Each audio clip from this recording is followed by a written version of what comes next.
নমস্কার, সংবাদ শিরোনামে আপনাদের সকল দর্শকদেরকে জানাই স্বাগত। আপনাদের সঙ্গে আমি এই মুহূর্তে রয়েছে শুভদীপ। দুই বাংলাদেশি সহ এক ভারতীয় গ্রেপ্তার। আজ সকালবেলায় বিএসএফ এর নজর এড়িয়ে বৈধ নথিপত্র ছাড়া ভারতে প্রবেশ করার সময় বিএসএফ এর হাতে ধরা পড়ে যায় তারা। ওই তিনজনকে পুলিশের হাতে তুলে দিল বিএসএফ। আপনাদের সামনে আমরা তুলে ধরবো সেই ছবি। আপনারা দেখছেন সংবাদ শিরোনাম।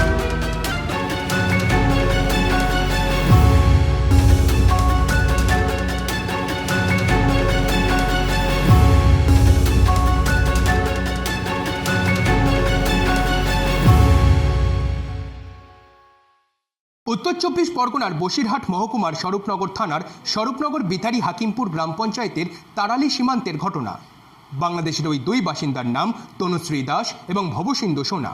এই দুজনের বাড়ি বাংলাদেশের খুলনা জেলায়। অপরদিকে ভারতীয় ওই বাসিন্দার নাম কুমারেশ সরকার, তার বাড়ি উত্তর চব্বিশ পরগনার বারাসাতে। এই তিনজন আজ সকালবেলা বৈধ নথিপত্র ছাড়াই বিএসএফ এর নজর এড়িয়ে ভারতে প্রবেশ করার সময় সীমান্ত রক্ষী বাহিনীর হাতে ধরা পড়ে যায়। এই তিনজনকে স্বরূপনগর থানার পুলিশের হাতে তুলে দেয় বিএসএফ।